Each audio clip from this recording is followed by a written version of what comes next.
Assalamu alaikum wa rahmatullahi wa barakatuh. Distinguished ladies and gentlemen, my name is Danish. Welcome to panel 2 on representative leadership. This panel will explore the vital role of community leadership in ensuring representation not only for intra-community development, but also as a bridge between the state, the Muslim minority community, and the wider social fabric. Before we begin, please allow me to lay out some housekeeping matters. We seek your cooperation to switch your mobile devices to silent mode to avoid any interruptions. Tag us using the hashtag ICCOS2024 on social media. We'd love to see your photos and videos. Throughout the session, should you have any questions for our panelists, you may scan the QR code on screen to submit them via Pigeonhole Live. They will be addressed during the Q&A session later. And finally, Chatham House rules apply. Panel attendees are free to use the information received, but neither the identity nor the affiliation of the speakers nor that of any participant may be revealed. Without further ado, let me introduce the panel chair, Dr. Hana Alhadad.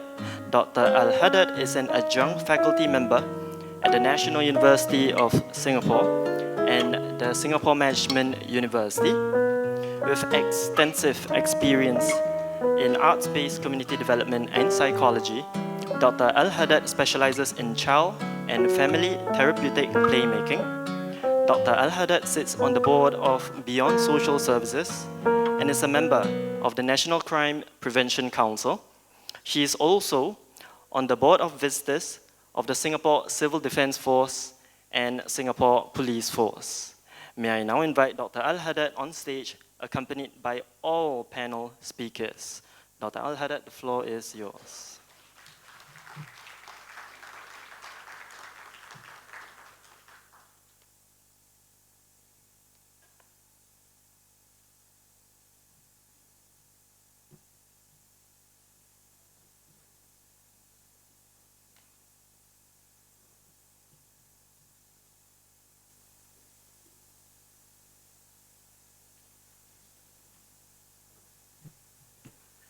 Assalamu alaikum wa rahmatullahi wa barakatuh. If you don't mind, I have to put on my grandma glasses because I can't see. Yes, welcome to... Sorry, I have to do this because it's one of those reading glasses, right? So it helps me read, but if I put it on like this, I can't see any of you.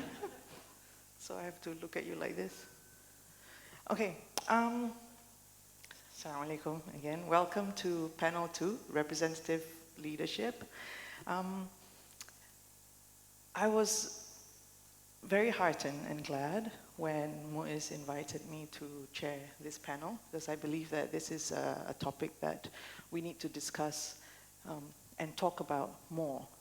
To have representation in our societies, and especially in leadership, right? Because in authentic, vulnerable leadership, it's when we uplift and bring the voices of especially those who are vulnerable and marginalized up to the forefront. So representative leadership is, I find, very important. This panel consists of Dr. Brodard, Baptiste Brodard, Dr. Harun Alhabsyi, and also Ms. Amina Rasul-Bernardo, all very prominent experts in this field. And what we will do today, inshallah, is to discuss the importance of the role of community leadership in working towards the goal of being adequately representative and inclusive, right? Not only within our own intra-community development, but also between, we serve as conduits to provide the platforms to represent and serve those voices that need to be heard between the state and also the Muslim minority community, and between the community and others who are part of the broader social fabric. Our first talk will be by Dr. Baptiste Brodard. He will be talking about leadership in Muslim faith-based organizations and how it aligns with challenges faced by Muslims, FBOs, faith-based organizations in short, and in aligning with Islamic norms, the role of leaders in engaging with broader society to counter negative stereotypes, and collaboration, prioritizing genuine contributions to community welfare, and also giving practical strategies for Muslim leadership that are both representative and legitimate. Then followed by a talk by Dr. Harun, who will be talking about education as a catalyst for socioeconomic mobility in the Malay Muslim community, looking at the socioeconomic progress of our Malay Muslim community in Singapore, and prioritization of collective progress over organizational interests. Then Ms. Amina Rasul-Bernardo will be looking at women's leadership in peace building and social cohesion, and empowering change. How women, particularly in conflict-ridden areas, are important and crucial and pivotal in bridging divides and fostering social harmony. And how Muslim women, including alimat, have leveraged their roles to address conflicts and enhance social cohesion within their communities, and should be providing practical approaches to empower women in tackling human rights issues, advocating for reforms, and supporting socioeconomic development.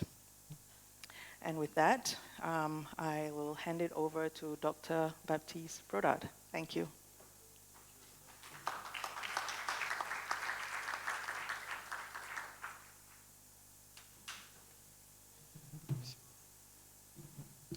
Bismillahirrahmanirrahim. Salatu wassalamu ala Sayyidina Muhammad wa ala alihi wa sahbihi wa barik wa sallim. Assalamu alaikum wa rahmatullahi wa barakatuh. Good afternoon. I would like to start my speech by express my gratitude, my thanks to the Singaporean government first, then to the MUIS, Islamic Council organization, that invited me to speak about this interesting matter. And I want to start also saying that when they proposed the topic about Muslim leadership, I was a bit skeptical, and I will start to explain why. Because from my background, coming from Western European countries, I lived most of my life in Switzerland and in France, it's not common to speak about Muslim leadership. If we speak to Muslims and you ask who are the Muslim leaders, a lot of people will take it as a joke. They will laugh, they will cite names just to have fun. And finally, even some of them will say, there is no leader after the Prophet Muhammad sallallahu alaihi wasallam, and we are just equal. Actually, that's interesting to start with this short example, because it shows that we have to understand the importance of the context before starting to speak about the issue of leadership. The context of European societies, first of all, it's characterized by a strong assimilationist system in which there is no room, no place for multicultural society. Somehow the society is multi-ethnic, but it doesn't accept the diversity of cultural expressions or religious expressions, at least in France and even Switzerland. Lately, as Mr. President said in his very interesting talk in the morning, he spoke about the riots in the UK that happened a few months ago. We're expected to see Muslim responses, and whereas the responses didn't come from the top level, but at the local level, we found very interesting figures that allow us to rethink about these questions of leadership. So on the one hand, we can say we don't have clear Muslim leadership at the top level of society, but at the local level, some people show them as leaders. So I would like to speak about these questions in a very pragmatic way, because the idea or the intention of my talk is to try to identify practical solutions, not just speak about theory. So I'll start by a very short introduction after these few explanations of the context. I have to say that I spoke about the assimilationist system in Europe that characterize some of our society, in which when you speak about community, is not something that is accepted widely. But concretely, it's a reality by itself because everybody is aware of the Muslim presence. Yet, you have this idea of the state and the society without any community component in some of the social models. That's in theory, because in practice, everybody knows that there are communities based on cultures and based on faith. So, to start with this short introduction, I just have a few points to highlight here.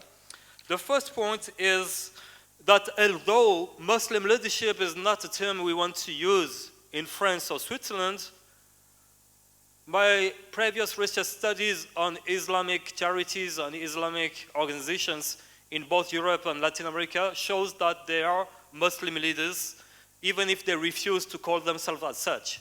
So we may ask, who are the Muslim leaders? And we may not be able to respond, but in the field, at the grassroots levels, you will identify leaders who show the way to the broader Muslim community. So although that's a term that may not be used, leadership is something real, and is something that takes place in our society as well. Then we have to understand that in countries where Muslims are a minority, we have to reflect on the interaction between three main components or three main spheres. One is the state, one is the broader society, what we call society in brief, and what is the last one is the Muslim community. The leader must find a place of a mediation between the three sectors. He must be able to speak with Muslims, but also with the state, and he must be a voice also towards the broader society.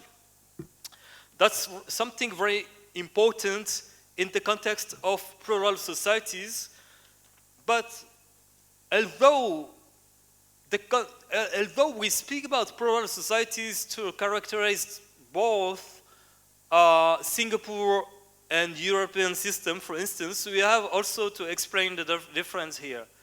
On the one hand, Singapore, yes, it's a plural society, but on the other hand, Singapore has a traditional historical Muslim presence, which is not the case in Western European countries.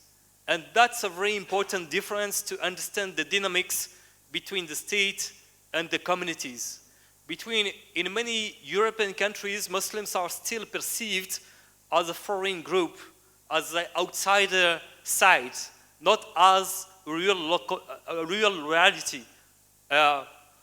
Local presence of Muslims, although it starts to be significant quite a long time ago, is still something challenged by the mainstream view that consider to perceive it as a foreign element that is not welcome most of the time. Conversely, in Singapore or even in Cape Town, South Africa, you have the Muslim community, which is still a minority, but which has a historical presence.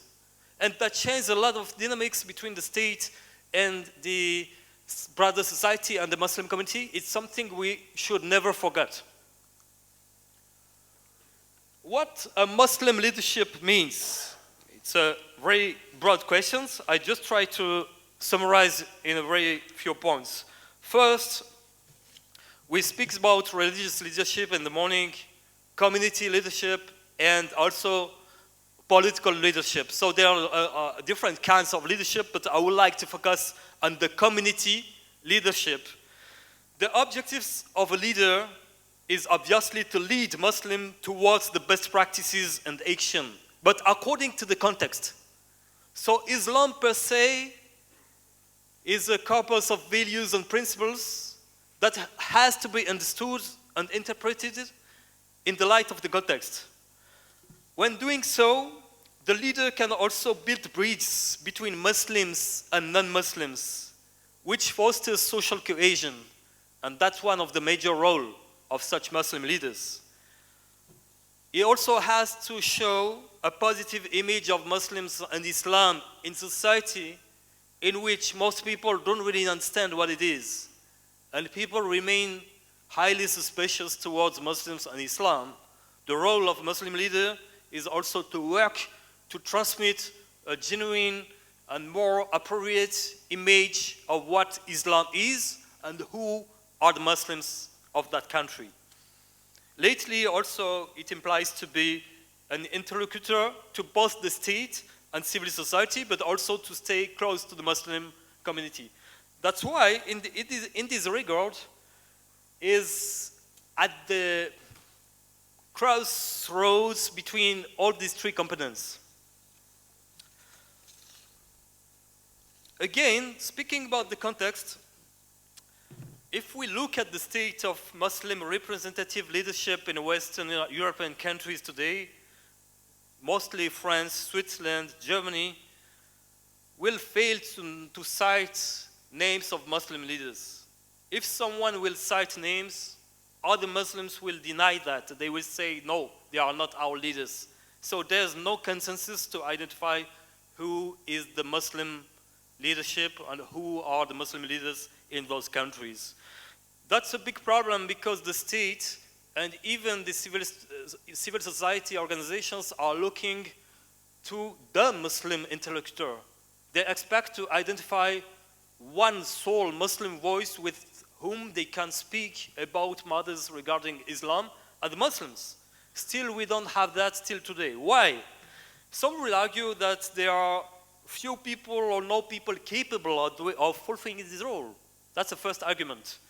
But I would say that the real reason behind that is the doctrinal and ethno-linguistic division between European Muslim communities that hinders the identification of an anonymous Muslim leader or even a few leaders, because we have a lot of different streams, different ideological but also ethnic Muslim groups in which you find many leaders that don't really work together. And at the opposite of the Singapore context, we don't have a sole organization like the Islamic Council who is able to express and to represent the Muslim voice in one country. This diversification of voices has become a high problem today, and it's responsible also of the weakness of the Muslim community that can't really gather or work together to have a significant role in society. The only way I found out, based on my research fields, to tackle that issue involves a bottom-up approach to identify natural leaders who can convince the Muslim masses. So it wouldn't be a top-down approach, but the opposite, because the first step that we tried to implement didn't work. Here, speaking about the leadership at the local scale, because we want to go bottom-up, I think the example of the FBOs, faith-based organizations, the Muslim charities working in different projects at the local scale, is interesting to be taken into account because it highlights a concrete role in society, and some of the people behind this activism have become what we can call leaders, and they are Muslims, and they represent Islam, if I can say, much better than people coming from other kind of institutions. And I will try to discuss why is it so in a few seconds, inshallah. These organizations are characterized by an effort coming from scratch, coming from a small group of people who try to act according to the faith in society.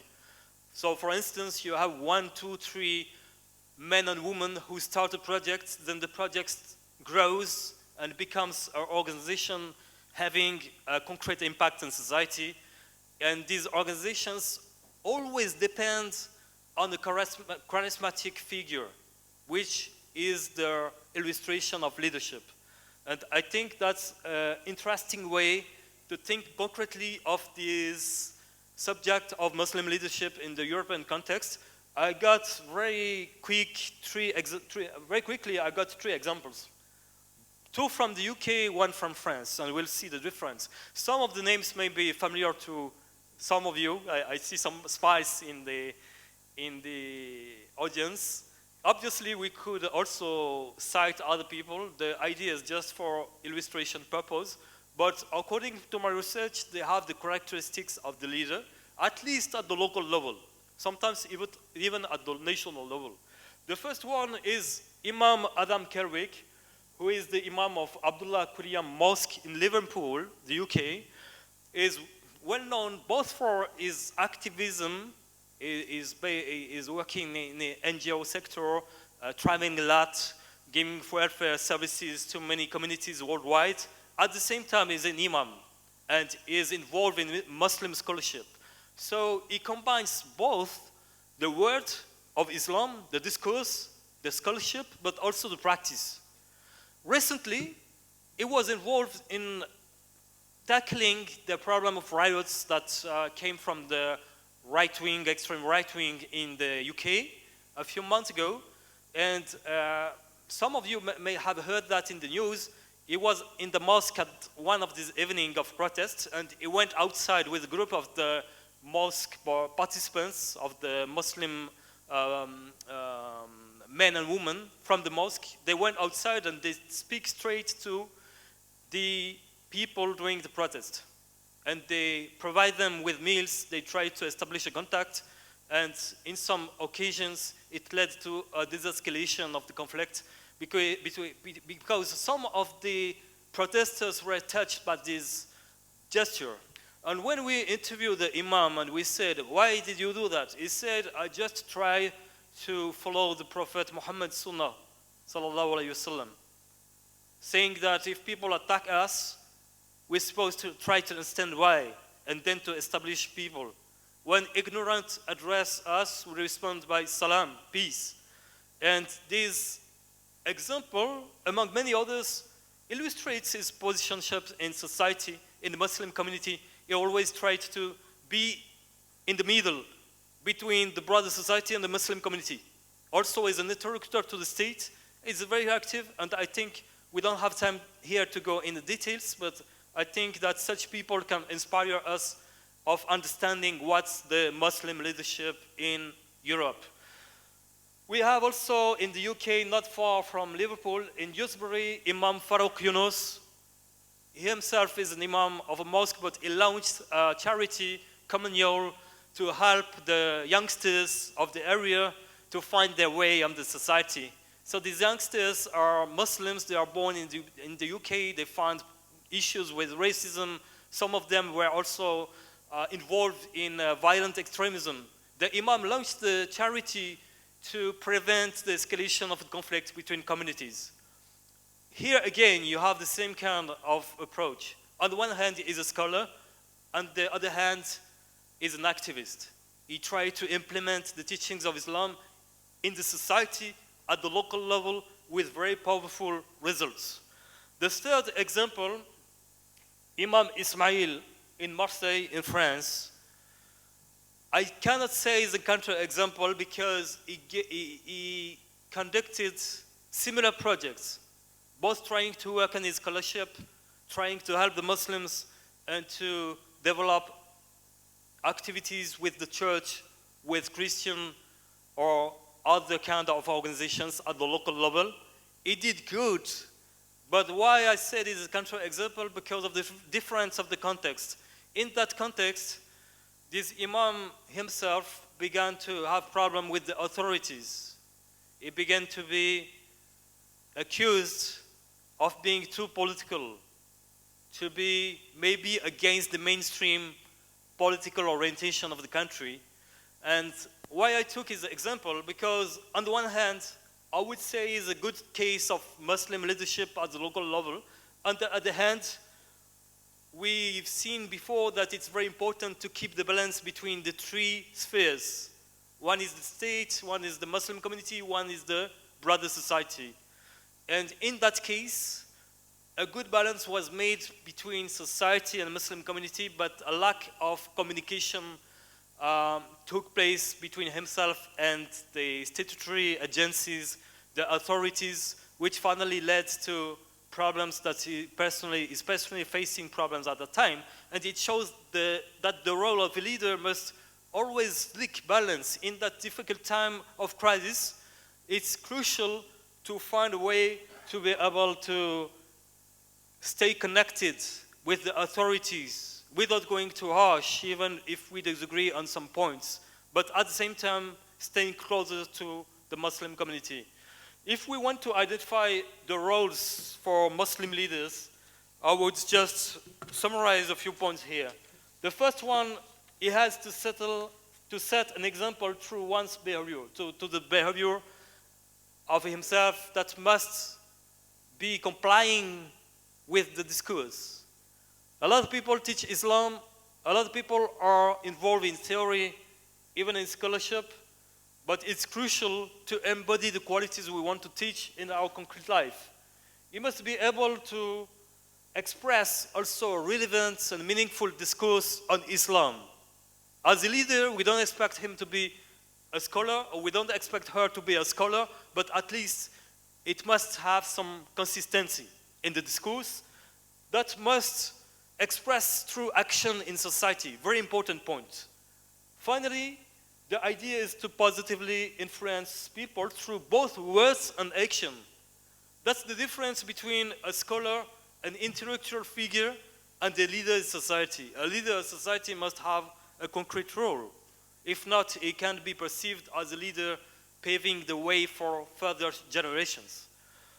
The requirements of that involve a minimum of religious literacy, but also being of high morality standards. Very important point, because we don't want to cite names, but we have had known about many Muslim leaders in Western countries that had personal shortcomings, and when these shortcomings were published in society, they lost any credibility, and that created some struggle for the Muslim community. Some people even lost faith because they thought that these people were leaders to be followed. When they found out what about their private life or shortcomings, they lost faith even in the message. So leadership is a crucial role that must combine both the words and the action. And the most difficult thing is to comply with our discourse, because the Islamic discourse brings very high values that many people may fail to implement in their life. But the duty of the leadership involves to be both a role model, but also a mediator, to keep contact between different parts of the community and the society who don't have the same expectation and who don't have the same levels. We spoke about this mediation position before. I think it's one of the key messages I want to bring in this very short talk. But to identify the challenges and the issues we have talking about leadership in the Muslim communities in Europe, we could find many problems, but I think two are the most important here. The first is a need to bridge the gap between theology and action, or words and practice. It's crucial, and is not the easiest task, but I would say that's the top priority. Before being a leader, one should work on herself, on himself, to be able to embody the message that he or she wants to carry to society. A second very important point is that a leader must have multiple roles, which is not easy to implement. A scholar wouldn't be perceived as a leader most of the time, because he may be just busy with his scholarship and far away from society. An activist without knowledge must also be perceived as someone from the field, but lacking theory, lacking content and scholarship to be viewed as a leader who is able to change society or to bring an added value. So the combination of the multiple roles is very important here. I was asked for this talk to end up talking about my experience of leadership, about my own journey as a European Muslim, doing different kind of works, both in the academia but also in the society. I work, for instance, in the CVE, countering violent extremism, with the French government. I work as a consultant for Islamic organizations in the UK and in the academia in Switzerland for the university. And the main difficulty I think that Muslims in these roles find is that we feel standing between two fires. On the one hand, we are from the Muslim community and we want to keep close to the Muslim community. On the other hand, we took a step forward towards the state, towards society, which involves to have this mediation position. And to navigate between both can be a bit challenging, especially in times of crisis. Now we face this issue of radicalization, as they call it, violent extremism. And if you work in that field, a lot of people from the Muslim community will think that is not our duty. The broader society think it's the duty of the Muslims. Even the state have expectations on us. And it's always difficult to navigate between different spheres and trying to keep straight and genuine in line with our own Islamic tradition, but at the same time, we have to open our minds to diversity because we evolve in a context of plural societies. And that's one of the biggest challenges I found, but at the same time, since all this conference is about bringing positive examples, I think the key is not just to focus on problems that we try to resolve, but also on good practices.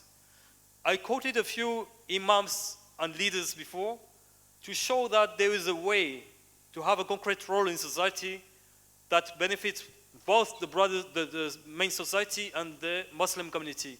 By concrete action, by thinking about Islam in the light with the context, and by finally bringing added value to all society, both Muslims and non-Muslims, both by talking, teaching what Islam is about.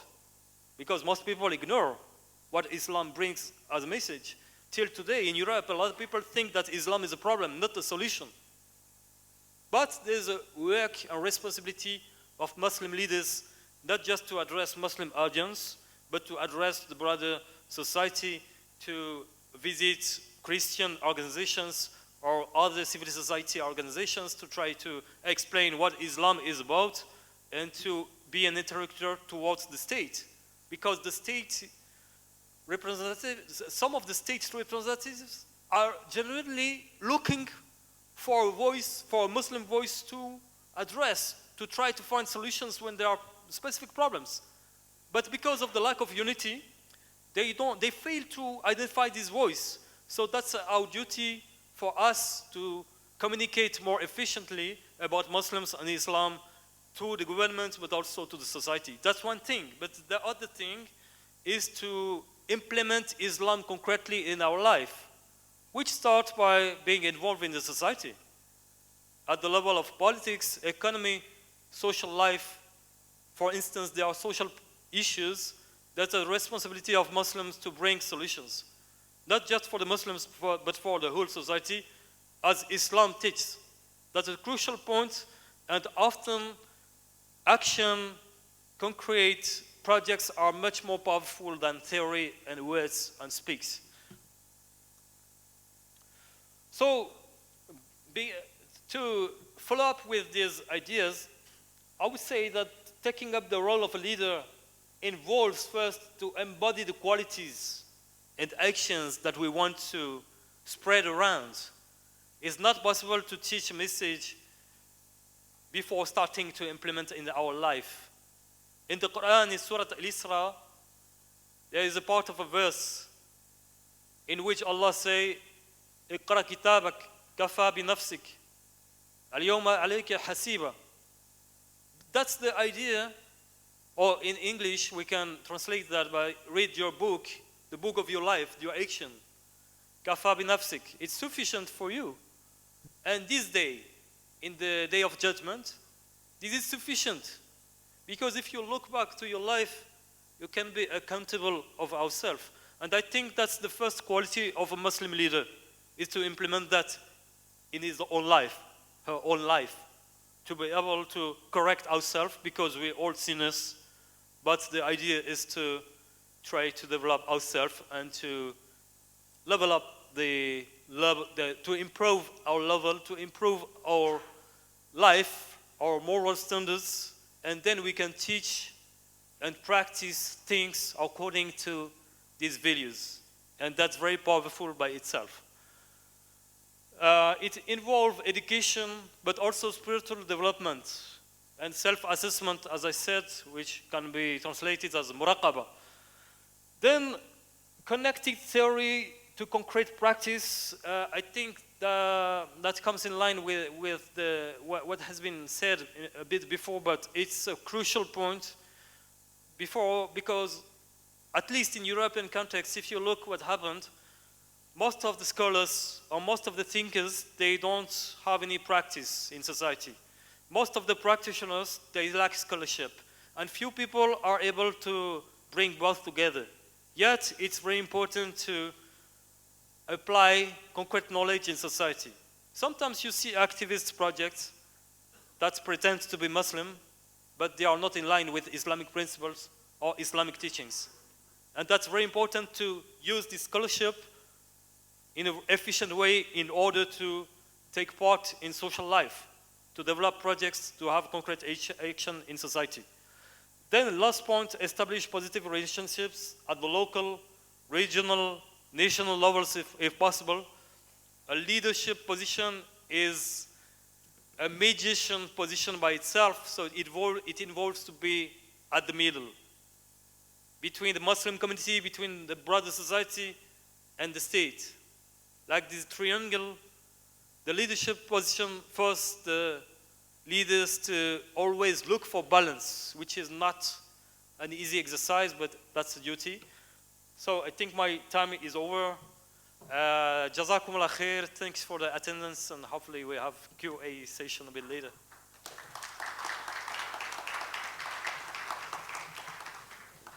Oh, sorry.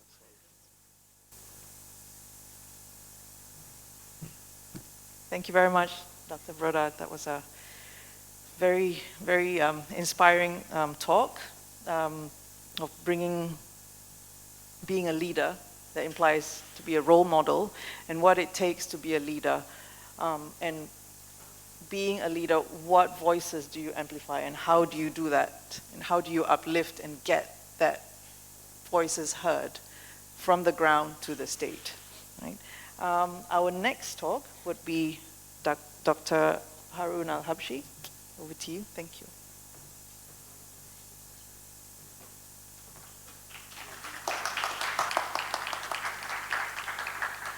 Bismillahirrahmanirrahim. Assalamu alaikum wa rahmatullahi wa barakatuh. Thank you, Madam Moderator. I'll just gently correct her in terms of characterizing me as an expert in the field. Really, I'm no Islamic scholar. I'm really just sharing as a practitioner on the ground with regards to the Muslim community locally. I'll be highlighting some very local examples. Why I bring a glass of water here is really so that, just to assuage my nervousness, given that our foreign delegates, actually, there are very many senior community leaders who are representative of the local Muslim community here in the audience today, and I just wish to acknowledge that.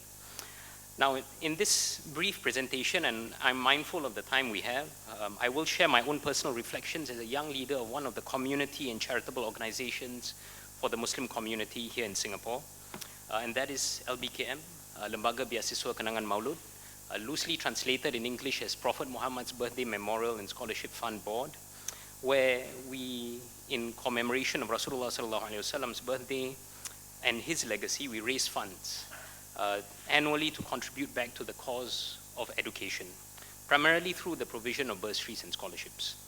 So that is through the lens in which I will share with you my presentation today. Broadly, I will cover 5 key areas. The first is in relation to the potential extent of impact of representative leadership. The second will look at the ever-changing landscape of those being represented, and that is the Muslim community. The third is looking at the wide potential and actual scope of representation of such leaders from minority communities. And the fourth, the organizers have also asked that I shine a light briefly about LBKM as an example of organizational representative leadership here in Singapore. And finally, I will close with some insights about a local program, the Tunas at M-Cube Leadership Program, that I've been privileged to journey alongside with other community leaders, some of whom are also in the audience today. So the first is really in terms of the extent of impact. Now, I didn't coordinate this with our keynote speaker's speech, by the way. But my view is that no one person in Singapore is quite as quintessential as the example of Madam Halimah Yacob in terms of representative leadership in Singapore. So she arose from the community and labor movement, and there are well-documented excerpts of her social and financial struggle when in school, and thereafter rising to read law at the National University of Singapore, and before going on to pursue her political career at that point of time. But since 1965, since our inception as an independent country, she has become only the second Muslim and first woman to be Speaker of Parliament, and before later being the second Muslim and first woman to be head of state and president of Singapore. Now, with much respect and endearment, I say this, and for those who have never met the lady, she's quite a petite lady, even shorter in height than I am. She wears her faith on her sleeve.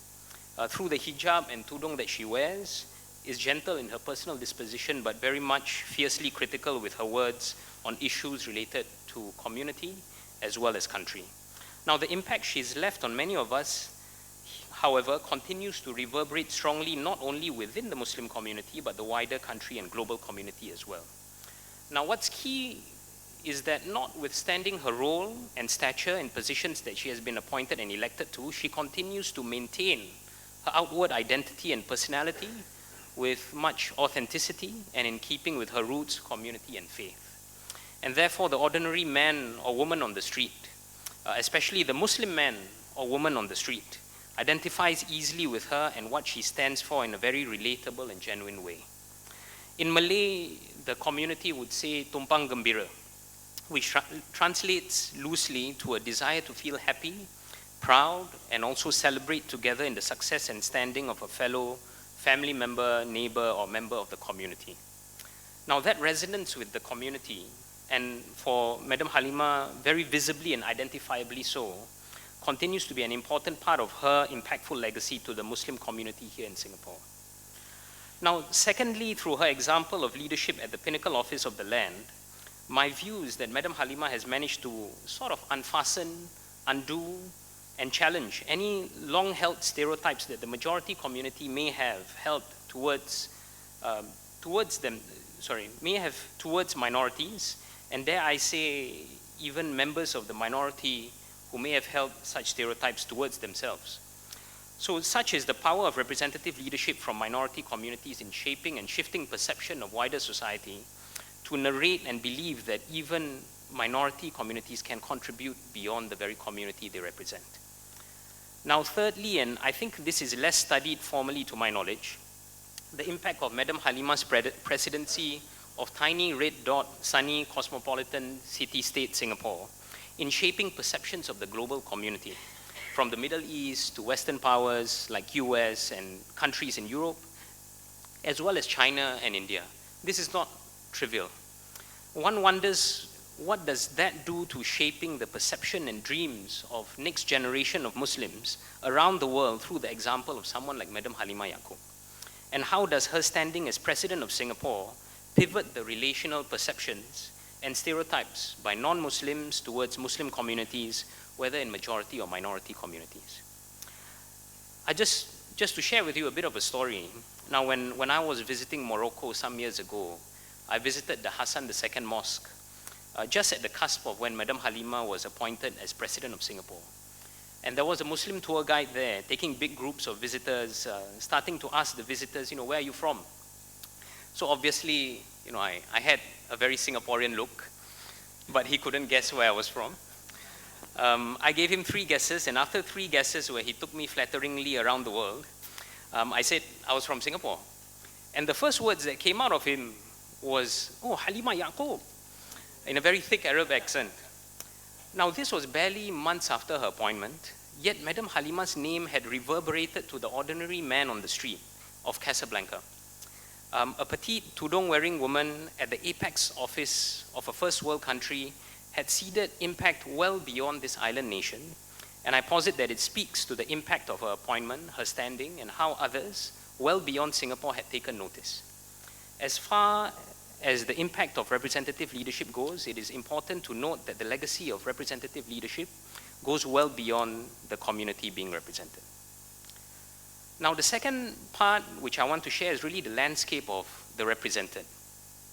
Even as we talk about representative leadership, it is worth noting that we should take heed on who it is we are actually representing and how the Muslim landscape is changing year on year and decade on decade. Now, just to share with you a bit of a data about Singapore, and I imagine the data is different in other countries, but in Muslim minority Singapore, some emerging trends are food for thought. I have always grown up thinking and noting that as far as Muslims go, ballpark, we're looking at a population of 15% of the resident population. If you look at the census of the population in 2020, this holds true at least for those above 35 years old. So you can see the orange bar across the different years from 2010 to 2020 being compared. And you look at it above 35 years old, essentially it's about 15%. But there is an emerging trend of those between 15 to 34 years old that Muslims are holding steady closer to 20% now. And while this is no majority by quite a stretch, it is held on par with other major religions and those who are a-religious in the country. In my mind, this can be both helpful and challenging at the same time. First, how would our previous religious rulings and guidance shift from a minority view to one that is less of a minority, and whether some rulings may be held with less weight now that the minority status or maybe the darurat of a minority holds less true moving forward. Second, how would leaders representative of the Muslim community of the future balance this new tension between community and the state if any new concerns then arise? Will it be less or more difficult to hold previous decisions against the backdrop of a higher proportion of Muslims within the resident population 34 years old and under? The second trend for your awareness is also that 1/4 of Muslim marriages are inter-ethnic in Singapore. So most frequent are the combinations between Malay and Indian couples. Of course, there are other ethnicities as well. And this speaks to the heterogeneity and duplicity and multiplicity of identities, of ethnic identities, that younger Muslims and their children will identify with. Where perhaps there was a greater homogeneity in the local Muslim population for Malay Muslims in the past, over time, and likely by the next census in 2030, this may not necessarily hold true. This then invites a greater intra-community diversity within Muslim communities that need to be considered by representative leaders of the future. And I say this not only in terms of political leadership, but also community and religious leadership as well, where representative leaders not only play a role between the Muslim community and the state, but also in knitting the fabric of intra-community relationships against the backdrop of greater internal heterogeneity and diversity. The third trend, which I've not highlighted in the slide, but I'm sure resonates comfortably with the audience already, is related to the impact of social media. How it informs the landscape of religious practice, religious instruction, and religious identity in the future, how it appears to democratize, rightly or wrongly, access to religious information and knowledge, as well as how it sort of flattens the gradient of religious authority, representation, and leadership going forward. So the third part is really the issue of the scope of representation, and this is where I'll bring back Madam Halima again. When we take the hat of representative leadership in Muslim minorities, there is a certain romanticization that the scope of what the leader can and must contribute towards will be for the community and with the community as the foremost consideration in all decisions the leader has to take. In many aspects, that is true, but really for representative leadership to be at its most effective and valued, I would argue that the leader, him or herself, must be allowed to and able to rise, mature, and lend emphasis to issues that speak to what still continues to resonate with the community, yet has wider scope of representation that extends beyond. Again, taking the example of Madam Halima, her giant standing and profound impact for the community is actually only realized when she engages at tiers of influence scope more widely at the national or global level. For example, before being president, she was also the Speaker of Parliament, and more than representing herself as a Muslim woman in office, she had a strong passion for the vulnerable and less fortunate. She was also advocating for multiple causes, including women, less privileged families, cancer groups, and mental health, among other things. Representative leadership should not be seen as merely pressing forward the foremost issues for the community's benefit alone, but for us at the level of the community to also see our community's contribution to the larger fabric of society, state, or global affairs personified through the work of representative leadership. This then reinforces the virtual cycle of nurturing leaders from the community who are able to represent the community, yet able to balance with some confidence, maturity, and skill the needs of the minority community vis-a-vis the state. The fourth is really representation in community through organizations, and this is where I'll share a bit about my organization, LBKM. I often introduce LBKM as quite a unique organization where it is one of the few non-governmental organizations in Singapore that continues to preserve the construct of institutional membership. In this space, every 2 years, we have elections, and institutional members and individual members can put forward their representatives of themselves to the board of LBKM. You see such institutional representation in the boards of MUIS and Yayasan Mendaki, two of the three arms of MCube that many in the audience are familiar with, but very few organizations from the community sector continue to have this model of representation. I must confess that sometimes, leadership of such an organization has its own challenges for sure. But there are definite strengths from which we glean collective unison and support from the rest of the community organizations. In fact, I would cheekily argue that most of the who's who of community organizations are institutional members of LBKM today, with some like PPIS and MTFA tracking back to our original founding in 1965. The key point to this is the power of a converging and harmonizing force. In the case of LBKM, it is education for community through bursaries and scholarships. The sole mission and purpose of LBKM is community upliftment through education, and in fact, with some of our members and community partners, most recently with PPIS, we supported a co-funded scholarship in their name. This speaks to a willingness and readiness in the leadership of both organizations towards better collaboration to achieve a common good for the wider community without having to reinvent the wheel or making a separate effort altogether. It does take some give and take. It takes some breaking down of barriers and active consensus building to find a middle ground for such an initiative, which ultimately benefits the Muslim community at the end of the day. My view is that this ability and willingness of organizations, including mosques and private sector institutions, and their leaders to collaborate, innovate, and actively find common ground towards consensus building remain key factors in achieving solutions and the best outcomes for contemporary challenges in the community, especially with the limited resources that we may have. Now, the last part is really sharing about Tunas at MQ leadership program, or I tend to call it the leadership collective, because at the end of the program, we really felt like a team relating to the collective good of community. The final area I would cover speaks to this program that some of the leaders of community organizations have had the privilege of attending.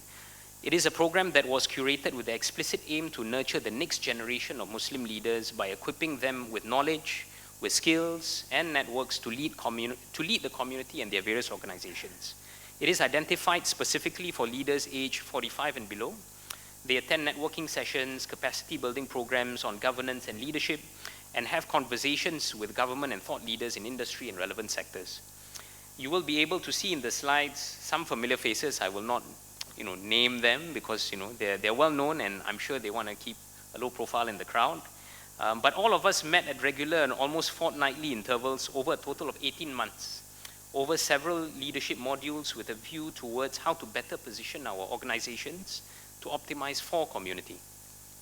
In this space, we also had frank and open discussions about our own leadership journeys and the ground challenges for community. And more than that, through the leaders ourselves, we built a network and community of trust that I think percolated to our organizations at a level that was not really there before. On reflection, what the program nurtured, most importantly, at least for me, was an emergence of a collective trust, a thought process, and a unity at the leadership level of these community organizations, even as we maintained our own individual and organizational identities and brought our unique selves to the program itself. As a process, this helped me understand better where our priorities overlapped. There were many things that did, and we explored ways to nurture and finesse that towards collective benefit of the community without trying to duplicate and replicate or even outwit one another.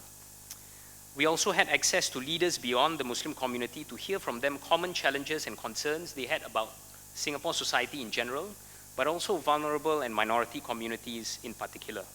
This added yet another lens to our worldview as representative leaders of the Muslim community. I personally left with an awareness that where my own community organization, LBKM, sits in the wider community may sometimes be in indirect or indirect tension with some of the goals of other community organizations, and consensus building was really required through the trust building process. Now, where it gets interesting is that even though the Tunas at MCube leadership program focused on individual community organizations for the Muslim community, one could also juxtapose and expand the same outlook in leadership and representation to other layers of representation. And this was not lost on me as I participated in the programs. So, really it's about maintaining the local focus and identity of the respective organizations, but also weighing and optimizing for the greater collective good. Now, the similar consideration and that similar considerations may have had to be held at the same time. For example, in the context of leadership of community vis-a-vis the state, as well as leadership of the state vis-a-vis wider global affairs, especially in finding common ground, deliberating weighted decisions amidst complexity, and achieving compromise, building trust, and establishing reciprocity, even as we attempt to find solutions for collective outcome. In conclusion, I conclude by the following 3 points. Now, the first, at the level of the state, the importance and impact of representative leadership from minority communities can and will go beyond the state community and has far-reaching benefit. The second, at the level of representative leaders, some of whom are here today, heterogeneity in the demographics of the represented community will continue to shift, and community leaders must be sensitive and mindful of this. And at the systems level, leadership lessons and development that you have at the community level are actually scalable and transferable from the organization to wider community, from the community to the state, and from state to global affairs. On the quote that you see there that I have included from Mahatma Gandhi, even if you are a minority of one, the truth is the truth. I think this quote holds true not only for minority of one, but also in the majority. Truth must of course be held based on numerical and quantitative facts, but the data must also be considered in context, especially when it comes to decisions in representative leadership. Often the challenge of leadership decisions, especially in minority communities, lies in the spectrum of context, of ground sentiment and the prevailing environment, and is less so an argument over numbers and data. I hope this brief presentation has been helpful and look forward to your questions. Thank you.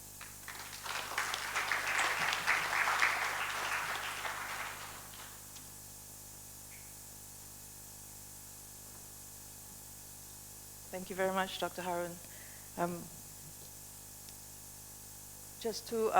I apologize, I forgot to remind the audience to pose your questions to the pigeonhole after every talk.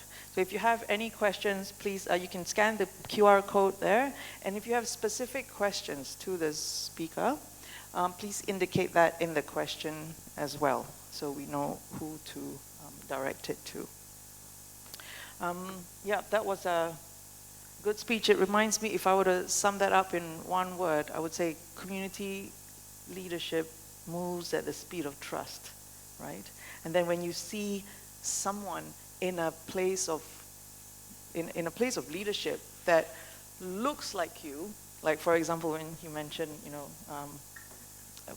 Dr. Halima Yaqub, and I know I'm not, I speak for myself, but I don't speak for myself, but a lot of other hijabis, Muslim women in Singapore as well, we looked on her with great pride. We're like, oh, she's our president. We have a hijabi president, especially to my, American friends. And we're like, oh, what do you have? We have a hijabi female president. What about you? It's like, you guys got to get your act together.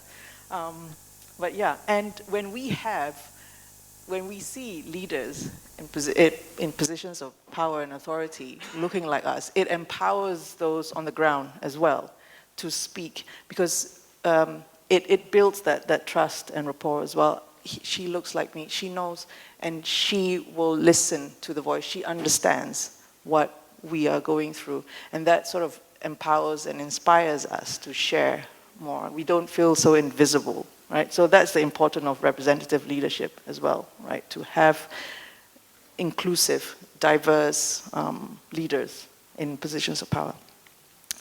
With that, I'd like to invite Ms. Amina Rasul-Bernardo. She will be talking about the role of community leadership in Muslim Mindanao and a path towards representation and inclusivity. Thank you.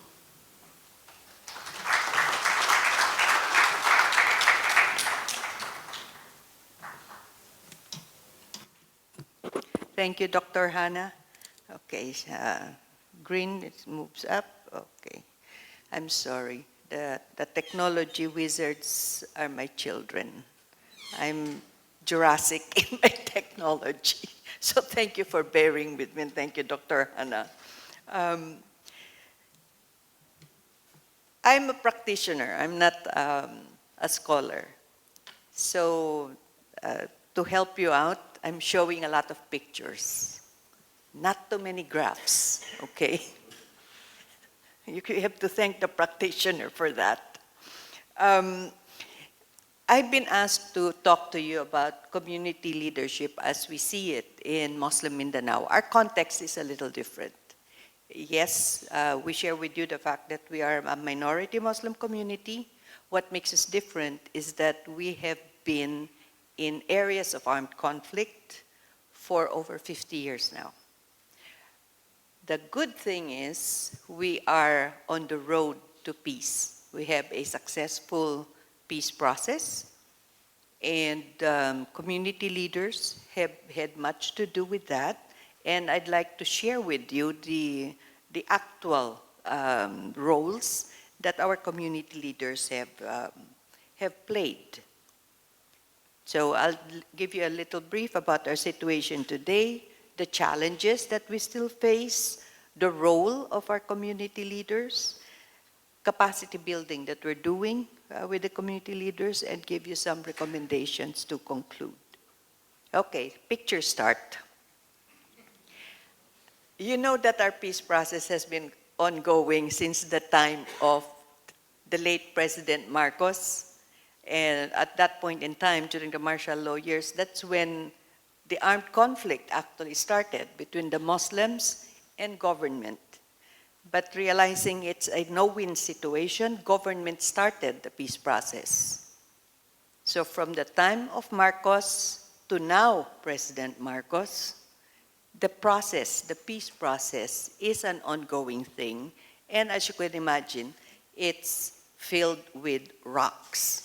The path to peace is never smooth. So during the time of the late President Benigno Simeon Aquino, we were able to have the Moro Islamic Liberation Front and government agree on the framework of autonomy. Our rebels were going to stop fighting for independence if we got genuine autonomy, and government and rebels finally agreed framework. But some leaders protested against it, took it to the Supreme Court. rocks along the path to peace. Later on, it was finally signed. Comes President Duterte, we think it's going to be easy to have the agreement because he's from Mindanao. But then we had the Marawi siege. Again, problems, slightly derailed. And there you go.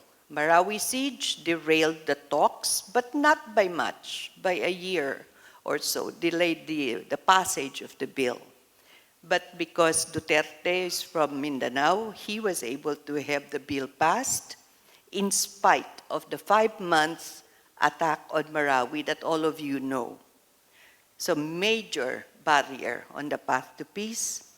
And then agreement passed, law signed. We think the experiment of autonomy is going to start. Then we had the bombing in Marawi, December of last year at the Mindanao State University, when our Catholic friends were having their first Sunday Advent Mass. So what do you do in situations like this? And then now, of course, this is not about armed conflict, but conflict nonetheless. We have an agreement for an autonomous region of Muslim Mindanao, 5 provinces, and then Sulu, my home province, filed a case with the Supreme Court a few years ago, saying they did not support the plebiscite. 54% said they don't want to be part of BARM, they don't believe in the plebiscite. They brought the case to the Supreme Court, and wow, democracy won. Democracy exists and it is practiced in Mindanao. But because democracy rules, Sulu, according to the Supreme Court, does not belong to BARM because they voted against BARM. What does that make of the region of autonomy? Major block along the road to peace. But there's nothing we can do. That's the reality of a democracy. So now, in Muslim Mindanao, we have a very, very complex situation. What are some of the challenges that we face? Complex conflict dynamics, because you've got the Moro National Liberation Front, the original rebel group. You have the Moro Islamic Liberation Front. You have violent extremist groups associated with ISIS and Jama'ah Islamiyah. You have traditional politicians' conflict, especially when there are elections. We have elections next year. You have the conflicts that has its roots in the Middle East, extreme right-wing fundamentalist interpretations of Islam, like what do you do with women? Do you allow women to lead corporations, to run for office? We have a lot. It's very, very complex. We have continuing security risks and threats, just like what happened in December last year when we had that bombing in Marawi. We have socio-cultural complexities. Muslim Mindanao is home to a diverse group of nations, indigenous peoples, Bangsamoro groups, among others. And then we have tremendous lack of resources. The Bangsamoro region is not only the most conflict affected, it remains one of the poorest regions. So in this particular case, what do we do? If we want certainty that there's going to be continuous efforts at strengthening the community, making the communities resilient to the lures of violent extremism, making our communities engaged in democratic processes or engaged in peace building and continuously engaged with national government, you cannot just rely on politicians and rebels. We have to rely on the leadership coming from the communities. And many times this is overlooked at the national level. And who are these community leaders? You and I know who they are. They are your religious leaders, your traditional leaders, in our case here in Southeast Asia, the Sultan. is in many ways a community leader. The datu, the chieftain in the kampong, and of course the women.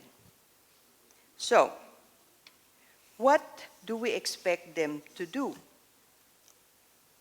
First, we expect them to help strengthen the communities, and they do. They are the voices of the forgotten. And in areas where local governments listen to them, they have stronger cohesion and greater immunity to the lure of extremist thoughts. Let me share with you only one slide graph that I think you're going to find very interesting. Right after the Marawi siege, we did a survey. And this is one of the results of the survey. We asked the communities in Muslim Mindanao, who do you trust? Who's the most trusted? And as you can see, the most trusted are the religious. That's why no matter what we do, we cannot not engage the religious leaders, both men and women. And who is in the top three? Traditional leaders, the datu, the sultan. Civil society is there. Where are the politicians? All the way in the bottom. So I don't understand it. They may get the vote because they win, but when you ask communities who they trust, they're always at the bottom. Go figure.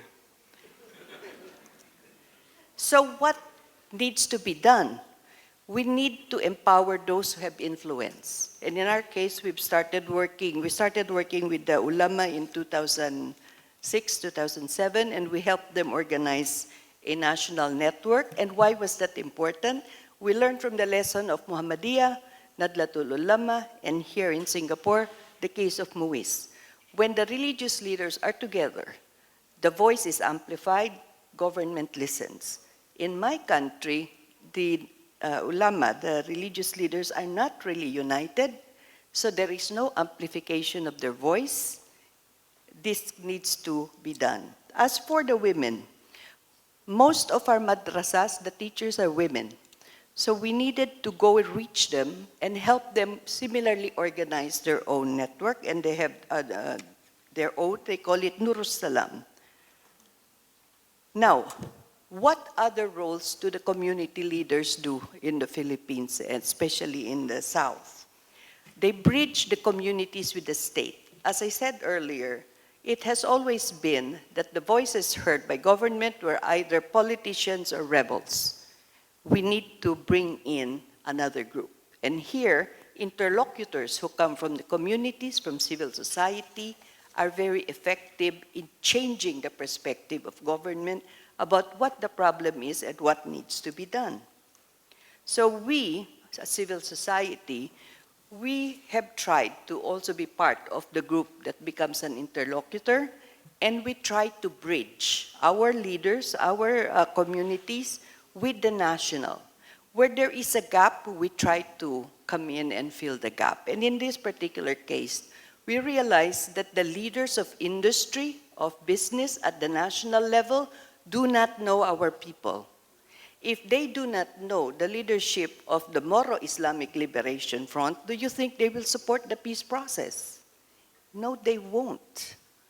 So we made it our obligation to bring the leadership of the Moro Islamic Liberation Front to talk to the leaders of Makati, the top leaders of our industry and economy. And in this particular picture, that is the chair of the Moro Islamic Liberation Front, Murad Ibrahim, and beside him is a former finance minister and former prime minister of the Philippines, Cesar Virata. This can only be done by leaders who are associated with the communities. So bridging communities and state, interfaith dialogue and unity. Because we are Muslim minority and because we've had decades of conflict with state, we need to make sure that we strengthen the foundation for unity, as you do in Singapore and you do elsewhere. The problem is we have been fighting. So we need to find documentation from within our faith and from the peoples of the book that say it is our obligation to know the other and to work with the other. And we have found one such document. It's called A Common Word, written by Muslim scholars. And we need to get documentation like this, popularize it, have our community leaders be the ones to talk about it, because it tells us that we are commanded by God to love our neighbor. First commandment is to love God, and then we love our neighbor. Why can't we have more documentation like this that can help us bring our communities together?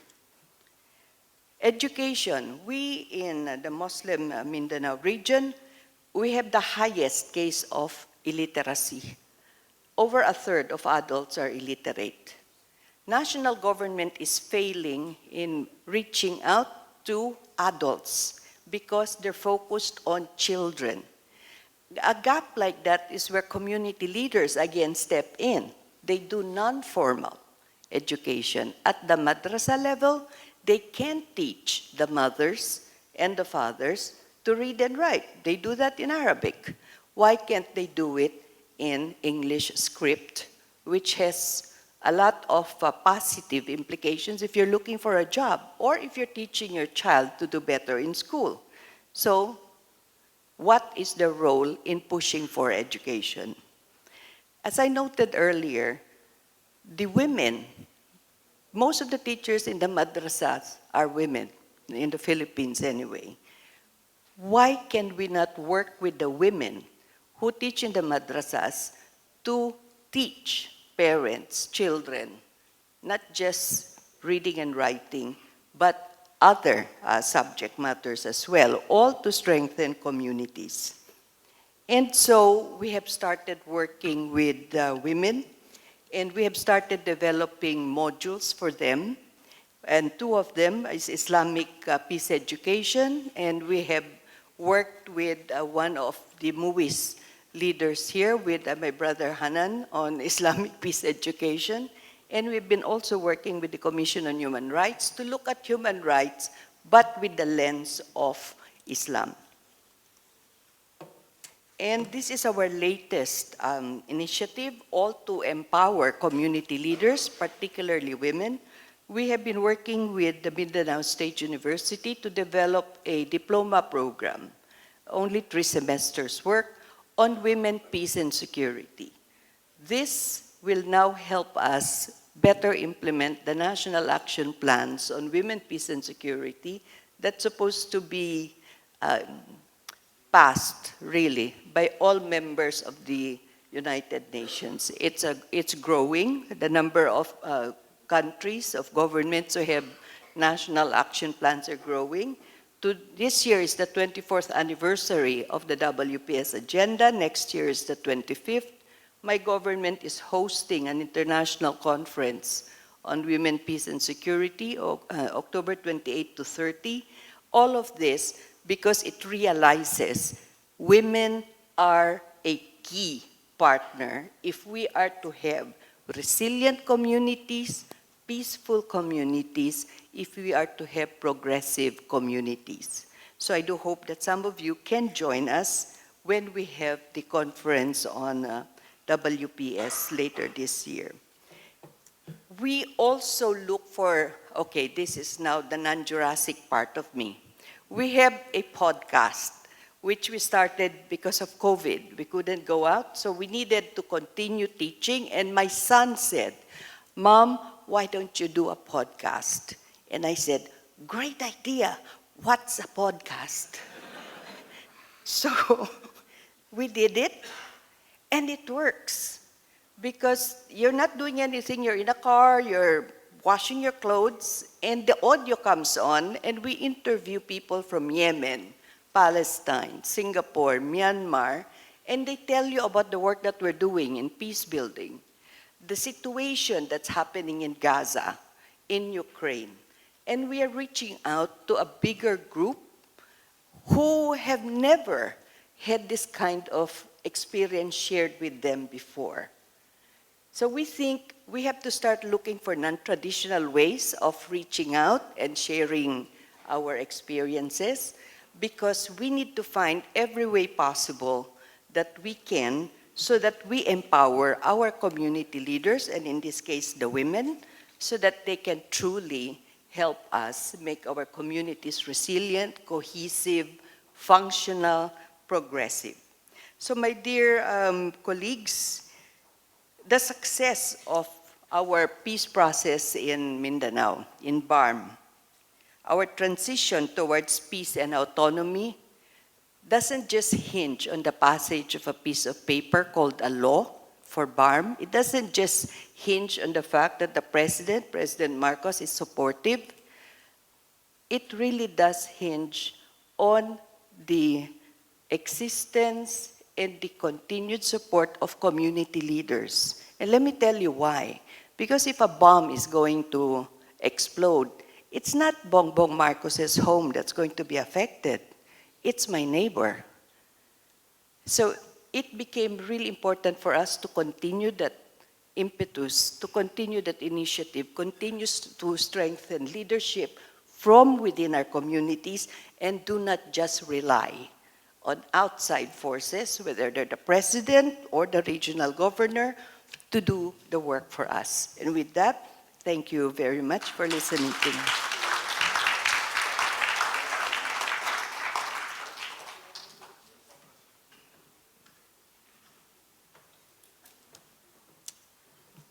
Thank you, Amina. That was a moving speech and talk. That reminds me as well, if I were to share a personal anecdote about representative leadership in the madrasa in Singapore. A few weeks ago, I take my 3 children to madrasa.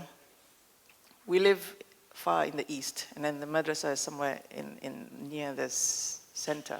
And so I send them, and then I wait in the school while they are having their classes, right? And so I hear what they're learning and all that. And one of the sessions was about, and this was in a classroom with kids around 10 to 11 years old. And the teacher asked, what makes you a good Muslim? It's a very simple question, right? And so one of them said, yes, we have to, keep to our 5 pillars, pray, don't miss your salat and all that. And then the conversation, and this was me like listening outside, and the conversation moved into, we have to be better Muslim to represent and support our brothers and sisters, not just ourselves, not just us, doing what we can do to be a better Muslim, but to support our brothers and sisters, not just in Singapore and outside. And the conversation took a different level, and I thought this was it. I was impressed by the way the conversation did. And what they were talking about was, they said, Allah subhanahu wa ta'ala created this universe and this earth, and yet we are destroying it. All right, and so they were talking about climate change, and they were going, what can we do to be better Muslims, to take better care of our earth and our universe? Because Allah subhanahu wa ta'ala created this beautiful earth, and then we are just destroying it. And then another one said, yeah, and there's war crimes and genocide happening, and what are we doing? We're just watching and scrolling our social media and not doing it. What can we do to create that change? And so the teacher said, okay, let's then she said with them, let them process, because it got quite emotional, that session, and there were tears dropping, because some of the children, it was a highly emotional session. And so she sat with them and processed their thoughts, their feelings, and they made this 3 beautiful poster boards to then represent how they can be a better Muslim. And the next week, where the class is, the madrasa invited the parents and other teachers to come and see the exhibition that the children have made. And that, to me, was also a beautiful example of representative leadership as well, of uplifting the voices of young children on how they can do better in the world, right? And that as well it empowers them to want to do more. The children. That said, I'm not supposed to give my own talk today. I'm supposed to chair the panel. Sorry, I digress. I do that quite a lot. ADHD brain. Yes, so now I invite you to, again, if you have, we are now in our, sorry, ADHD brain. I'm supposed to give my reflection to the key themes that were brought in the 3 talks today. One was the role of youth leadership in Muslim communities, right? And it's pivotal in shaping the future of Muslim communities. Dr. Brodard emphasized the need for representative and inclusive leadership that engages the youth actively. With the initiatives discussed by Dr. Syed Harun, Alhabsyi, about showcasing youth collaboration across the sectors for community upliftment, and with Miss Amina, talking about the role of really collecting the authentic voices, right, and giving that platform to showcase their voices. The second theme that we gather was the significance of interfaith advocacy to foster social harmony, and also about how do we make, what's the word? I've lost the word, my brain. How do we make justice to the voices that we want to represent and to the people that we want to represent, right? We can hear the voices from the ground, from the communities, but what makes it to the top people, for example, right? How do we navigate that representation between the ground and the state and the organizations in between? The next one is to engaging in broader society to counter negative stereotypes as well. What can we do? So leaders play an important role in countering negative stereotypes, in standing up and speaking for the broader Malay Muslim or the broader Muslim communities, right? To counter these negative stereotypes. Because a lot of the times when we hear voices, the loudest voices may not be the right ones, right? So how do we disrupt that noise to bring forth the positive message that we want to put forward, right? How do we disrupt that negative stereotypes? What participation in public discourse do we need? And what are the community service challenges that we have? The misconceptions that the broader society has on the Muslim community, and how do we repair, restore, and build that resilience in our positive messaging? So to conclude, I would say, let us here I'll conclude this. After this is the Q&A, right? So we're not concluding the session yet. So for now, I would like to invite those from the floor to ask any questions that you may have. If you have any specific questions to the specific speakers, let us know. And I would like to ask questions. I would like to open the questions to the floor first before we go on to the pigeonhole questions. There are a lot of interesting questions that you can see on the pigeonhole. And if you may look at it as well, you can vote on the ones that you want most to be answered, because there are a lot of questions there. So if you can, I urge you to vote those questions that you would like us to cover in the panel. That would be great. But for now, I open it up to the floor. Thank you.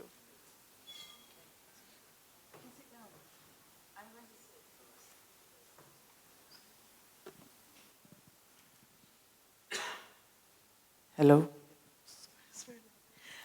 Yes. Do we have our first question from the floor? We have our roving mics around. If anyone if anyone has a question, pardon. You're very shy. Yes. Thank you. Hi, Assalamu alaikum. Nazat Fahima from Singapore. Mainly to Dr. Brodard, I think in the context of Europe, where the secular values are obviously held higher than one's individuality, what do you think are the compromises and negotiations that Muslim leadership needs to have to represent the masses. And in some of the recent years, one of the main issues is the question of whether or not the values of the Muslim community can be reconciled with the democracies. So in that case, what negotiation and compromises do we need to do in the European Western context? Bismillah ar-Rahman ar-Rahim. Thanks for the very interesting, relevant question. Actually, that's one of the key problem issue that we have to think on. First, I would say that the task of a leader is to move forward to the broader society from the Muslim community. So it's a step a bit outside, which doesn't mean to abandon these Islamic principles, but which means to try to understand both sides, both worryings, both expectations, and so. And the risk of this very difficult balance to find is that such a person must be perceived from the Muslim community as somehow a traitor, somebody who turns his, who like goes aside from Islam to please the mainstream society and the state. But at the same time, from the other perspective, from the state and from civil society, he may still be perceived as a Muslim who defends the sole interest from the Muslim community. So it's a very different task because he's trying to, or she is trying to find a balance between expectations that can be opposite. The way to deal with that, I would say, is to first genuinely understand what Islam teaches as principles and to differentiate between principles, core values, and secondary norms or even cultural features. Sometimes it's not very clear. But that's a work to be done by itself, because if Islamic principles and higher values are understood, then it's easier to deal with the broader society expectation. As I would assume there's no contradiction to being a Muslim in the West, but this simple idea is not accepted by the mainstream. That being said, of course there's a risk to be too far one side or too far to the other side, and it's always a game of trying to understand both sides without losing principles, but at the same time being able to communicate, to get outside of the comfort zone. Because the comfort zone is to say we know what it is, we don't have to understand the other side's perspective. So I think it's a matter of humility and integrity. Humility because we have to listen to each side's expectations. Maybe they're afraid of Muslims for good reasons. Maybe there are issues in the community that have to be solved. But at the same time, it's very important to keep integrity because it's very easy to fall in political games trying to please to the majority, for instance, of to political parties or to whatever organization that wants to incorporate us and to be perceived by the Muslim community as somebody who is an outsider. So I wouldn't give a very precise answer because I think that's, according to the context, is very different. First thing is the law. Of course, Muslim communities accept the law in the countries they live. But now the law is evolving in a direction in which there are a lot of new challenges.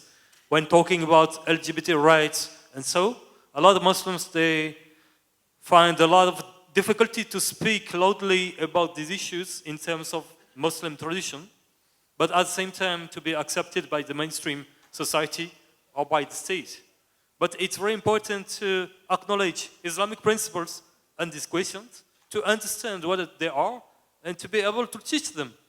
Then as long as it's not against the law, Muslims in Europe are citizens. They have the right to keep their value, to keep their principles, and to share them. If it's not a lawful problem, I would say it's very important to keep straight. It doesn't mean that Muslims impose their values on others. No, it means that they just want to protect their legacy, their way, and living in peace and harmony with the other, even if every side must have different conceptions of these questions. And this requires integrity, this requires a lot of communication to avoid misunderstanding, because in times of crisis, a lot of sides, even in some Muslim organizations, but also non-Muslim organizations, they are waiting for an error to be made. They are waiting for a problem, for something wrong to be said in order to attack the person, because the context of crisis is very particular. It doesn't help these kind of issues, and now I think in Western European countries we can speak about context of crisis, talking about Islam. And that requires a lot of effort in a clear communication, integrity, but also humility to be able to listen in other points of view. Thank you.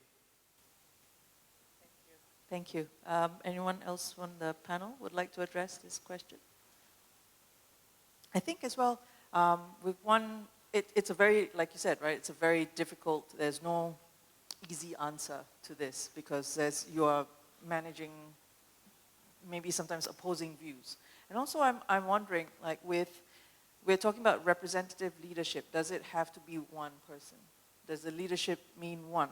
A representative leader, or leadership could be a collective, right? So is that one possible solution that we could look at, where it's, especially when you want to marry the state, community voices, and religious perspective, to have representatives from those various collectively as a leader, a form of collective leadership, right, to represent. Perhaps then there'll be less like victim blaming, or you are supposed to do this, you are not listening to us, because you see a lot of people in positions of leadership where they go, oh, no, you're not listening to us, you're a traitor, da, da, da. But what can we do? Just one other thought that I have. Yes, do we have another question from the floor? Like to open up? Yes. This one in front here. Thank you. The mic, first floor. Oh, behind the rostrum as well. Sorry, I can't see. This gentleman and then. Assalamu alaikum warahmatullahi wabarakatuh. My question is for Ms. Amina. So Ms. Amina, I saw the interesting graph you showed, that imams and alims were the most trusted, right? My friend here is an imam and I trust my life with him as well.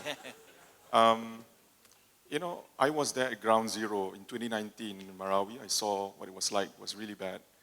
But I was also very glad to hear the developments thus far, right?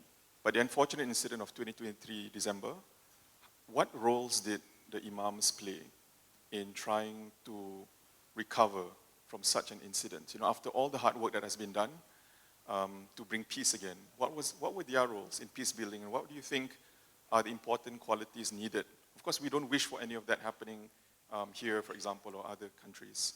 But if it were to happen, where should our investments be when it comes to religious institutions, religious leadership, regardless Muslim or otherwise?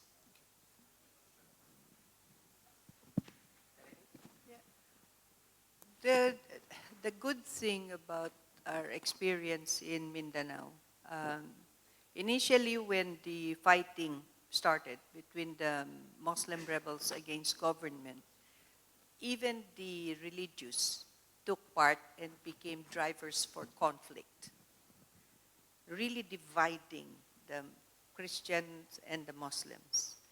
But when it became very clear that you could kill thousands, and in the span of I think 5 years, 50,000 Mindanaoans were killed in the 70s.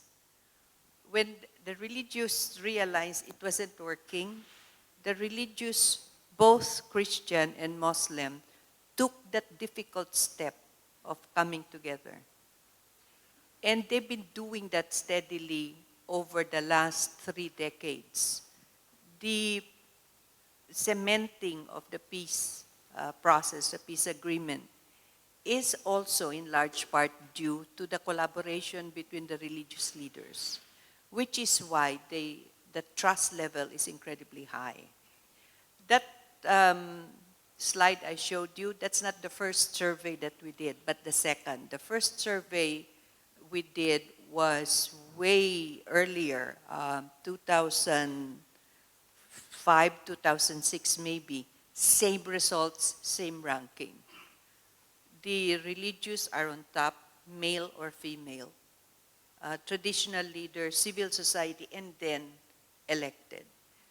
The problem that we see, since our faith is not hierarchical, it's not like the Catholic Church. You talk to one, it goes down. We are divided, but here you have MUIS that brings people together. Indonesia, you've got Muhammadiyah, you have Nadlatul Ulama. In the Philippines, we don't really have that. So there is an imbalance of power between the other faiths and the Muslim faith leaders, and therefore an imbalance of reach. So if we are going to continue addressing the problems in Muslim communities, you have to change that imbalance, and you can only do that by continuous capacity building for religious leaders. So please expect a lot of applications from Muslim ulama when you have the Singapore College for Islamic Studies. Thank you. Thank you. Yeah, I think, yeah, we said that, and then after that, we'll, Okay. a quick question. Assalamualaikum warahmatullahi wabarakatuh. My name is Muhammad Adib Abdul Somad from Indonesia, from the Ministry of Religious Affairs, and my question goes to Harun, Dr. Harun, and also Baptiste. From Mr. Baptiste, you mentioned earlier that one of the difficulties that in Europe cases, so there are so many leaders that cannot work together, and lack of communication, lack of unity, things like that. And for me, I draw the line that the problems for Muslims, if we refer to the Holy Quran, وَمَا أَرْسَلْنَاكَ إِلَّا رَحْمَةً لِلْعَالَمِينَ, it mentioned ka, the huruf, what is ka, means us.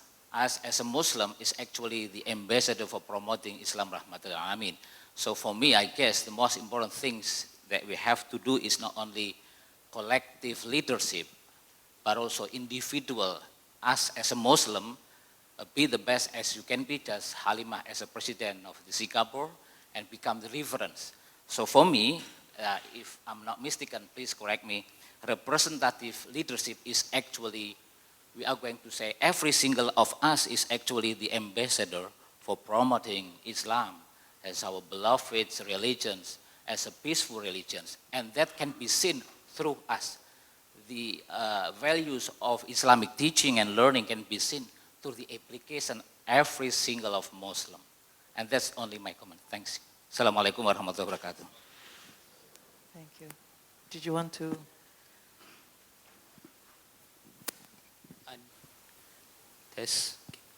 I actually don't disagree at all. I think you're right? That Muslim leaders or representative leaders from the Muslim community need to see themselves as, first of all, torchbearers of the community, bringing the views and concerns of the community forward, and especially in Muslim minorities, bringing it to a stage where it receives attention as well as intervention where there's a need, right, to be able to support the community's needs. But beyond that, you spoke to the role of Muslim leaders or leaders emerging from the community being able to da'wah and bring forward, right, the principles that Islam has, the solution that Islam has to wider societal needs. And in that sense, I see it as really in alignment with who we are as individuals, as our Muslim identities, and in our religious faith and traditions. We have the solutions to be able to support, whether in communities of minorities or even majority. I think it takes two hands to clap, in the sense that, of course, the political structure and presence on the other side, where it's receiving the representative leadership from the Muslim community, must also have the alignment with regards to principles and values in keeping with wanting the best for society at large, right? And I think when these two meet with a view towards wanting the best for the people they represent and the society where whether it's a minority or majority Muslim community, then that's where it becomes very much aligned, and that's where really the identity of the Muslim faith, the religious traditions, actually, rather than being restricted, actually it flourishes, because it's very much in alignment with the greater good and collective good of community as well as society. So yeah, I resonate very much with what you've shared. Thank you. Wa alaikum salam wa rahmatullahi wa barakatuh. Thanks for the comment and questions. It makes sense. Actually, also, I totally agree with what you said. I think that's the Islamic idea of leadership by itself. It's about accountability first, because every Muslim is the leader of himself or herself, because we have the responsibility of our life. Like the Quranic verse says, "Iqra kitabak kafa binafsik." It shows by itself, such as other verses or other hadith, that the Muslim is responsible of all deeds, all the life. And that's the first very strong idea of leadership. The second idea of leadership in Islam, I would say that leadership is not something we want.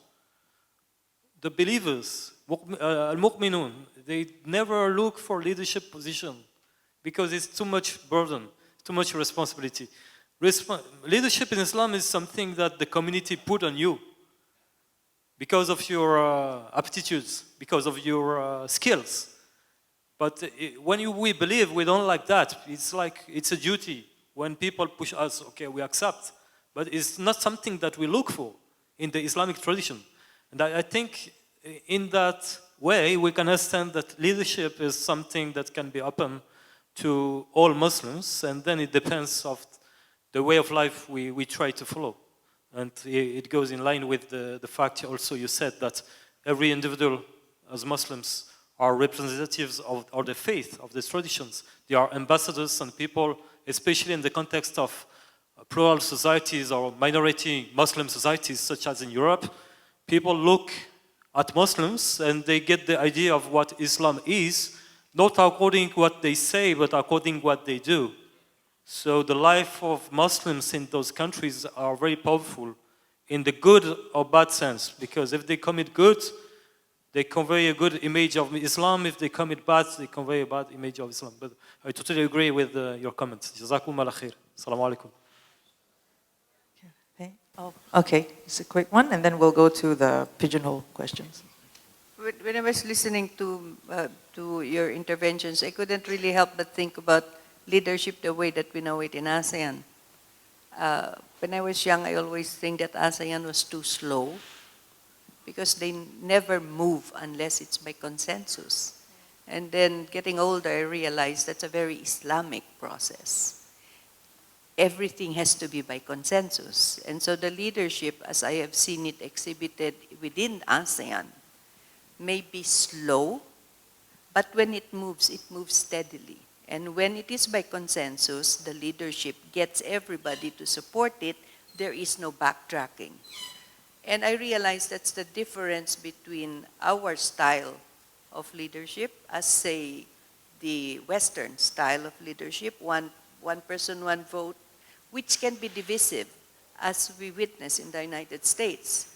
There, the leadership is one man. It doesn't matter if 50% of his people don't believe him, but because he's got 50% in support of him, he's the leader, whatever he says goes.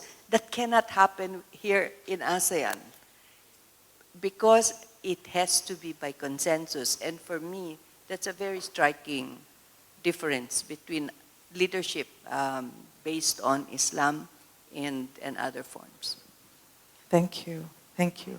I'd like to move to segue to one of the highest voted question on the pigeonhole is how can we, as Muslim minority, ensure that our leadership is not dependent on charismatic individuals, but rather built on sustainable systems and institutions? Who would like to have a go at this question? Yeah, very good question. Yeah, it segues, it flows from your need the need for consensus. Right? Do you wanna take Ms. Amina? In a way that reflects my realization about leadership here in Southeast Asia. If it is by consensus, it doesn't matter if the leader is charismatic.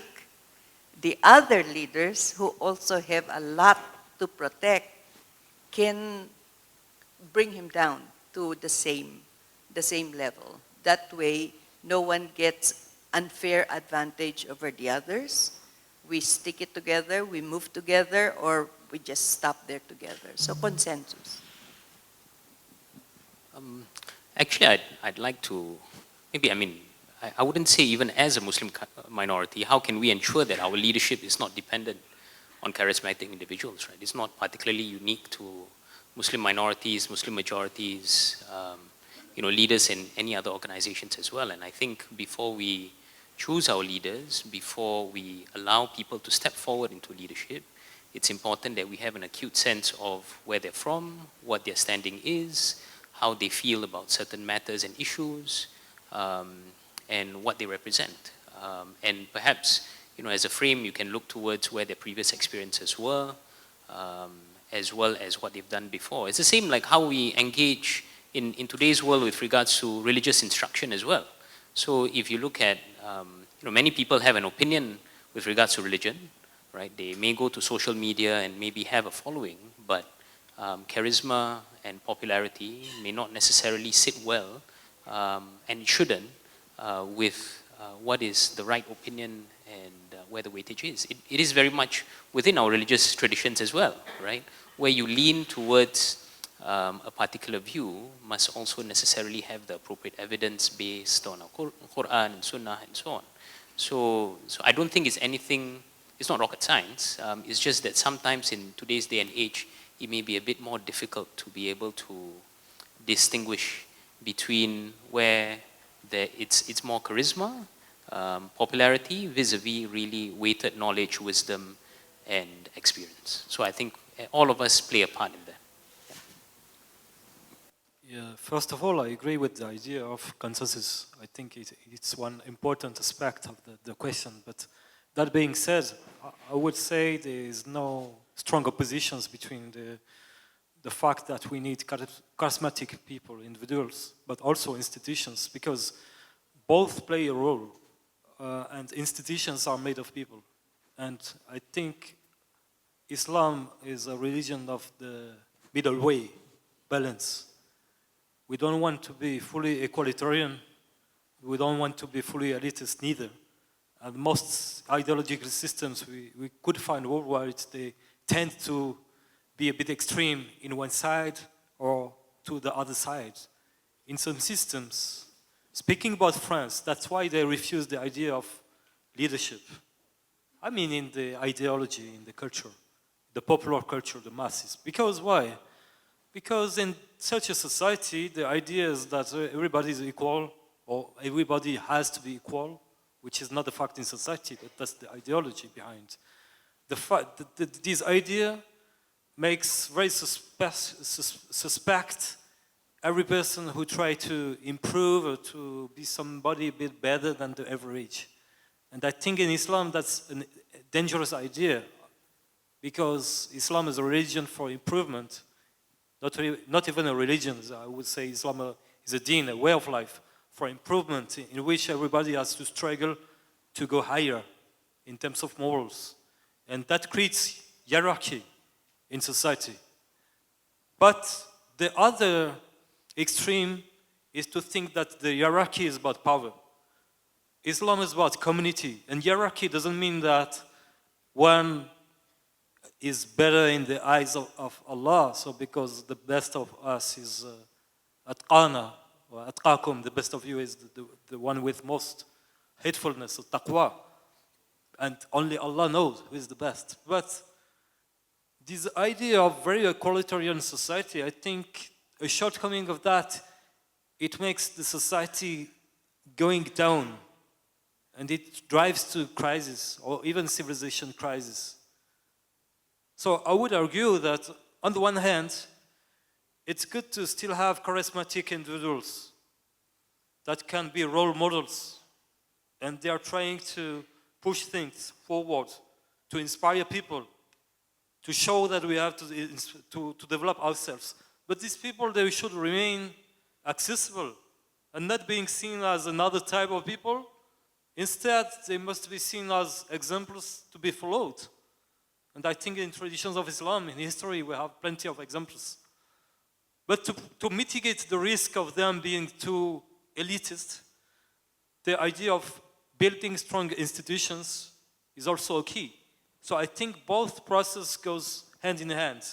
On one hand, we need institutions based on consensus, based on common struggle to push the group in a better state. But at the same time, we have to understand that people are specialized. Some individuals may be better at specific tasks, so they get a more important position in society, leadership. Doesn't mean that they are better than others, but they show the way. And it's about finding, again, a good balance between these two ideas, I would say that. I don't know. Thank you. Thank you, speakers on the panel. I'd like to thank the audience as well. I'm very sorry we are fast running out of time.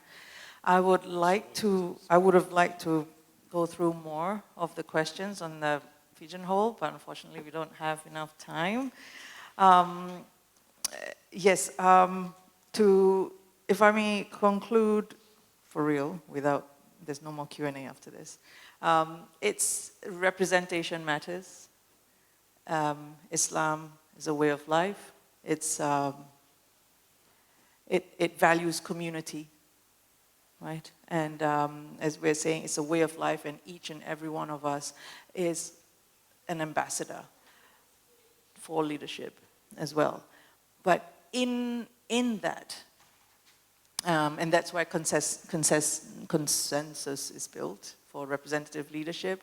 But in that as well, like what Dr. Brodard said and Dr. Harun and Amina said as well, we need to have organized, the collective has to be organized so that the voices can be amplified adequately. If not, even though there is a collective, it might be scattered and it doesn't get to that point where the voices are heard, right? And it gets dissipated.